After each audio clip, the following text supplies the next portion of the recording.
lawak ng krisis. 5 taon pa lamang matapos ang mundo ay maapektuhan ng pandemya ng COVID-19, isa na namang mapaminsalang outbreak ang nagpapakita ng malawakang epekto. Ayon sa mga ulat, kasalukuyang kinakaharap ng China ang isang outbreak ng Human Metapneumovirus o HMPV. Habang nag-uumapaw ang social media sa mga nakababahalang ulat ng mga ospital na punong-puno at tumataas na bilang ng mga nakikitil, nananatili ang kawalang katiyakan tungkol sa lawak ng krisis. Ano nga ba ang nangyayari? Totoo bang mapanganib ang HMPV? Alamin natin ang mga detalye upang mahiwalay ang katotohanan sa takot sa isang masusing talakayan ngayong araw. Kung babalikan natin, naalala natin ang paglaganap ng COVID-19 na nagsimula sa Wuhan. Sa kasalukuyan, muling bumabalik ang mga impeksyong viral sa China, partikular na ang pagtaas ng mga kaso ng virus na maaaring bago sa pandinig ng marami. Pero ano nga ba ang HMPV at bakit ito nakapagdudulot ng labis na pangamba? Ang HMPV ay isang RNA virus na kabilang sa Metapneumovirus genus sa loob ng Pneumoviridae family.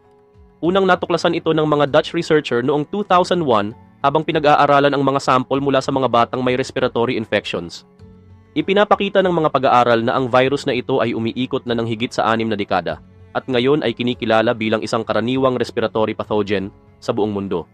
Ang mga sintomas ng HMPV ay kahawig ng karaniwang sipon at COVID-19, kabilang ang ubo, lagnat, at iba pang sintomas na parang trangkaso. Sa ilang kaso, maaari itong magdulot ng mas malalang problema sa paghinga, lalo na sa mga mahihinang populasyon.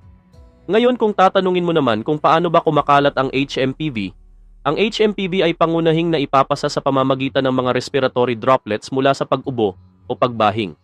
Maaari rin itong maipasa sa pamamagitan ng direktang pakikisalamuha sa mga taong may impeksyon o sa mga kontaminadong lugar.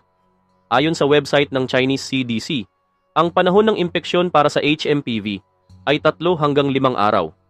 Sa kasamaang palad, ang immune response ng katawan laban sa HMPV ay hindi sapat upang maiwasan ang reinfection. Habang maaaring madetect ang HMPV sa buong taon, mas laganap ito sa panahon ng taglamig at tagsibol. Kung tatanungin mo naman kung paano ito maiiwasan, narito ang ilang mga paraan upang maprotektahan ang sarili laban sa impeksyon. Maghugas ng kamay gamit ang sabon tuwing darating sa bahay. Iwasang hawakan ng mata, ilong, o bibig nang hindi naghuhugas ng kamay. Panatilihin ang distansya mula sa mga taong may sakit. Takpan ang bibig at ilong habang bumabahing o umuubo. Huwag magbahagi ng mga kagamitan tulad ng baso at kubyertos sa mga taong may sakit. Manatili sa bahay kung ikaw ay may sakit.